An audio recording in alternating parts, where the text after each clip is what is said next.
नमस्कार साथियों, smart scholars YouTube channel में आपका स्वागत है। आज हम लोग अनुसूचियों से संबंधित पार्ट 3 पर चर्चा करेंगे और पार्ट 3 के अंतर्गत 7वीं, 8वीं और 9वीं अनुसूची के संबंध में जानेंगे। आप लोग थोड़ा सा धैर्य रखा करें और वीडियो को पूरा देखा करें, तभी आपको यह वीडियो समझ में आएगा। क्योंकि हमारा पढ़ाने का जो तरीका है वो थोड़ा सा अलग है और हम आपको यह भी विश्वास दिलाते हैं या पूरे विश्वास के साथ कहते हैं कि आपके किसी भी प्रतियोगी परीक्षा में यदि अनुसूचियों से कोई प्रश्न पूछा जाएगा तो आप यदि हमारे इस वीडियो को पूरा देखते हैं तो कोई भी प्रश्न यहाँ से बच नहीं सकता है। और जब आप परीक्षा दे करके आएंगे और हमारे वीडियो को देखेंगे तो इस बात का आपको एहसास हो जाएगा। तो चलिए, क्योंकि समय बहुत महत्वपूर्ण होता है, हम समय को बर्बाद नहीं करने वाले, सीधे हम अनुसूचियों पर चलते हैं। और सबसे पहले हम 7वीं अनुसूची के विषय में ये जानेंगे कि 7वीं अनुसूची जो हमारे संविधान में है, इसमें किन विषयों का उल्लेख है। यहाँ से प्रश्न बहुत बार पूछा जाता है। तो जो 7वीं अनुसूची है, इसमें केंद्र व राज्यों के मध्य शक्तियों का विभाजन का उल्लेख है। अर्थात जो केंद्र और राज्यों के मध्य शक्तियों का विभाजन है वह सूचियों के अनुसार है। जिन पर केंद्र सरकार बना सकती है वो कितने विषय हैं, राज्य जिन पर कानून बना सकती है वो कौन कौन से हैं, और उन विषयों को भी हम जानेंगे जिसमें केंद्र और राज्य दोनों कानून बना सकते हैं। तो पहला प्रश्न आपसे यहाँ पर यही बन जाता है कि 7वीं अनुसूची में क्या उल्लेख है। तो राज्य एवं केंद्र के मध्य शक्तियों का विभाजन जो है वह 7वीं अनुसूची में लिया गया है। और शक्तियों का जो ये विभाजन का है, हमारे संविधान निर्माताओं ने किस संविधान से लिया है, तो कनाडा के संविधान से लिया है। अब हम ये जानेंगे कि इससे संबंधित अनुच्छेद कौन कौन से हैं। तो भाग 11 भाग 11 संविधान का इससे संबंधित है और अनुच्छेद 245 से लेकर 255 तक अनुसूचियों के बारे में उपबंध दिया गया है तथा इससे संबंधित अनुच्छेद 246 है। कौन सा अनुच्छेद 246 है, जिसमें ये कहा गया है कि किन विषयों पर संघ या केंद्र कानून बना सकती है और किन विषयों पर राज्य को कानून बनाने का अधिकार है। तो चलिए, वो कौन कौन से विषय हैं या कितने विषय हैं जिन पर 7वीं अनुसूची में जो संघ की सूची है अर्थात केंद्र की जो सूची है वो उसमें कितने विषय हैं। तो जो मूल संविधान था उसमें संघ सूची के विषयों की संख्या 97 थी, जिस पर संसद कानून बना सकती थी, लेकिन वर्तमान में यह इसकी संख्या 100 है। तथा राज्य सूची पर जिसमें विधानमंडल कानून बना सकता है, मूल संविधान में इसकी संख्या 66 थी, वर्तमान में घट करके 61 रह गई है। वो कैसे घटी है इसको भी हम यहाँ उल्लेख कर देते हैं कि 42वें संविधान संशोधन 1976 द्वारा राज्य सूची से 5 विषयों को हटा दिया गया। क्यों हटाया गया? क्योंकि वो राष्ट्रीय महत्व के थे। वो कौन कौन से थे? न्याय एवं प्रशासन, शिक्षा, वन्यजीव, जंतुओं और पक्षियों का संरक्षण, जनसंख्या नियंत्रण एवं परिवार नियोजन, बाट एवं मापतौल। इस संशोधन को आप लोग नोट में अवश्य नोट कर लीजिएगा, क्योंकि यहाँ से बहुत बार प्रश्न पूछा जाता है और इन विषयों को लिखित करके कि कानून बनाने का किसे अधिकार है। तो जो पहले राज्य या विधानमंडल को था, अब इस पर केंद्र व राज्य दोनों कानून बना सकते हैं। 1976 के पहले इस पर कानून बनाने का 42वें संविधान संशोधन के पहले कानून बनाने का जो अधिकार था वो विधानमंडल को था। अब हम ये जान लें कि जो समवर्तीय सूची है वो कहाँ से ली गई है, क्योंकि अगर सवाल बनता है तो बहुत बार यहाँ से सवाल पूछा भी गया है कि जो हमारे संविधान में समवर्तीय सूची है वो किस देश के संविधान से लिए गए, तो ऑस्ट्रेलिया के संविधान से हमने समवर्तीय सूची को लिया है। समवर्तीय सूची में ऐसे विषय जिस पर संसद और विधानमंडल दोनों कानून बना सकते हैं। मूल संविधान में इसकी संख्या 47 थी, वर्तमान में बढ़ करके ये 52 हो गई। अभी हमने चर्चा किया कि राज्य सूची से 5 विषयों को 42वें संविधान संशोधन द्वारा हटा करके समवर्तीय सूची में रख दिया गया है। और ऐसे विषय जो इन तीनों सूचियों में उल्लिखित नहीं होंगे उसे अवशिष्ट सूची कहा गया। और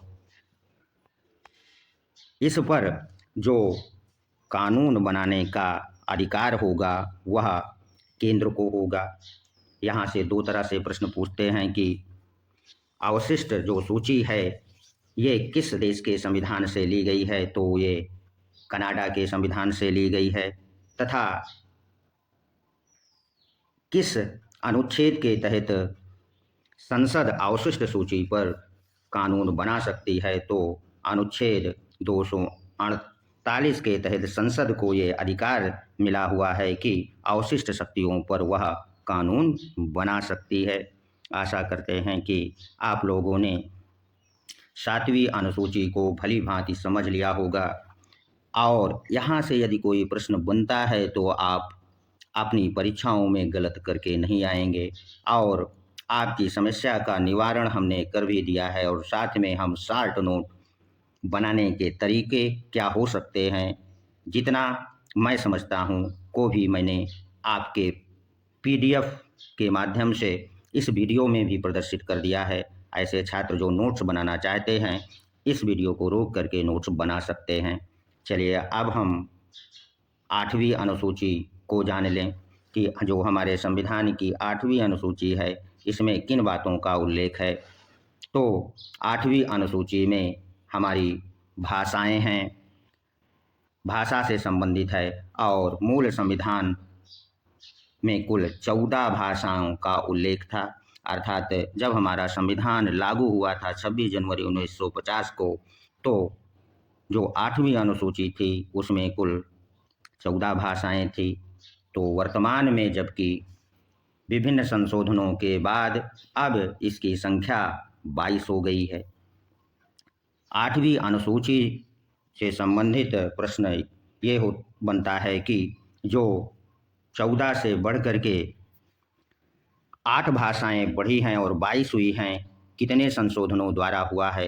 तो 8वीं अनुसूची से संबंधित अब तक केवल 3 संशोधन हुए हैं। पहली बार जो संशोधन किया गया 8वीं अनुसूची में वह 21वें संविधान संशोधन द्वारा, जो कि 1967 में किया गया। इसमें के द्वारा केवल एक भाषा जोड़ी गई, वह सिंधी भाषा। अर्थात सिंधी भाषा संविधान की 15वीं भाषा बन गई। यहाँ से बहुत बार प्रश्न पूछा गया कि सर्वप्रथम 8वीं अनुसूची में कौन सी भाषा जोड़ी गई, तो कौन सी भाषा हुई, सिंधी भाषा। किस संविधान संशोधन के द्वारा, तो 21वें संविधान संशोधन के द्वारा, जो कि 1967 में किया गया।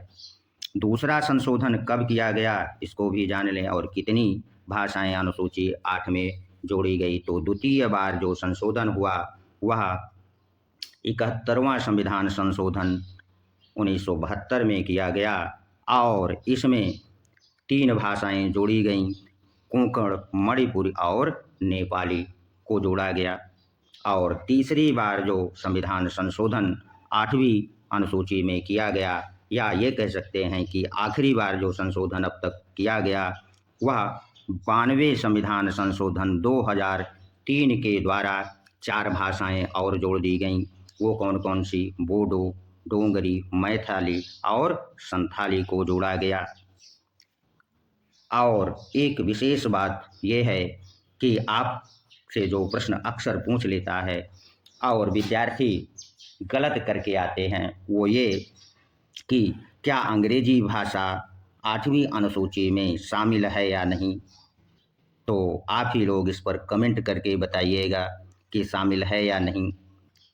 चलिए हम यहाँ बता देते हैं कि जो अंग्रेजी भाषा है वो हमारी 8वीं अनुसूची में सम्मिलित नहीं है। अब हम लोग 9वीं अनुसूची पर भी चर्चा कर लें कि 9वीं अनुसूची में क्या लिखा हुआ है। थोड़ा सा आप लोग धैर्य बनाए रखिए, क्योंकि हमारे जो पढ़ाने का ढंग है यही है, और हम ये प्रयास करते हैं कि किसी चीज़ को हम या किसी तथ्य को नहीं छोड़ें। तो जो हमारे मूल संविधान में कुल 8 अनुसूचियाँ थी, 9वीं अनुसूची ये जो जोड़ी गई है वो कब जोड़ी गई है, यहीं से प्रश्न बनता है। तो पहला संविधान संशोधन जो किया गया 1991 में, उसके तहत 9वीं अनुसूची जोड़ी गई, और इसमें जो विषय है वह भूमि सुधार से संबंधित है। इसमें जिस भी विषय को, अर्थात 9वीं अनुसूची में जिस भी विषय को शामिल कर लिया जाएगा, न्यायालय द्वारा उसकी न्यायिक समीक्षा नहीं की जा सकती। ऐसा प्रथम संविधान संशोधन करके कर दिया गया। अब 9वीं अनुसूची से संबंधित जो वाद हैं वो हाई कोर्ट और सुप्रीम कोर्ट में गए, और न्यायिक समीक्षा का जो अधिकार होता है वह अनुच्छेद 32 के तहत सुप्रीम कोर्ट को है, और हाई कोर्ट को अनुच्छेद 226 के तहत संसद द्वारा कोई भी नियम, विनियम, विधान या विधि लागू की जाती है तो उसकी न्यायिक समीक्षा सुप्रीम कोर्ट और हाई कोर्ट कर सकता है। एक वाद जाता है जो केशवानंद भारती बनाम केरल राज्य 1973 में हाई कोर्ट ने कहा, सुप्रीम कोर्ट ने ये कहा कि संसद संविधान में संशोधन कर सकती है, किंतु मूल संविधान के ढांचे में परिवर्तन नहीं कर सकती। और यहाँ पर जो ये डाल दिया गया कि न्यायिक समीक्षा भी नहीं कर सकती, तो इससे संबंधित एक वाद में सुप्रीम कोर्ट ने क्या निर्णय दिया, वह वाद बहुत महत्वपूर्ण है। वहाँ से यदि प्रश्न पूछेगा तो बहुत गहराई में जाए करके ही पूछ सकता है, लेकिन हम उसको यहाँ उल्लेख कर देना उचित समझते हैं। वो क्या है? वामन राव बनाम भारत संघ के मामले में 1981 में सुप्रीम कोर्ट ने कहा, क्या कह दिया कि 1973 के पहले यदि कोई विषय 9वीं अनुसूची में शामिल हैं या डाले गए हैं तो उनकी समीक्षा नहीं होगी, किंतु 1973 के बाद यदि कोई विषय इस अनुसूची में डाला जाएगा तो इसकी न्यायिक समीक्षा की जा सकती है। इस वाद को आप लोग नोटबुक में अवश्य नोट कर लीजिए। हालांकि हमने जो PDF बनाया है उसमें नोट के रूप में इसका उल्लेख कर दिया है। यदि यहाँ से आप लोग अपनी नोट्स बनाना चाहते हैं तो वीडियो को रोक करके नोट्स बना लीजिए। आशा करते हैं कि आपको यह वीडियो समझ में आ गया होगा। यदि यह वीडियो आपको अच्छा लगा तो इसे लाइक अवश्य कर दें, सब्सक्राइब भी कर दें। सब्सक्राइब करेंगे तो हमारा मनोबल बढ़ेगा और हम आपके लिए इसी तरह नियमित रूप से वीडियो लाते रहेंगे। मिलते हैं अगले वीडियो में। जो अगला वीडियो होगा वो 9वीं अनुसूची के बाद की अनुसूचियों से संबंधित होगा। धन्यवाद।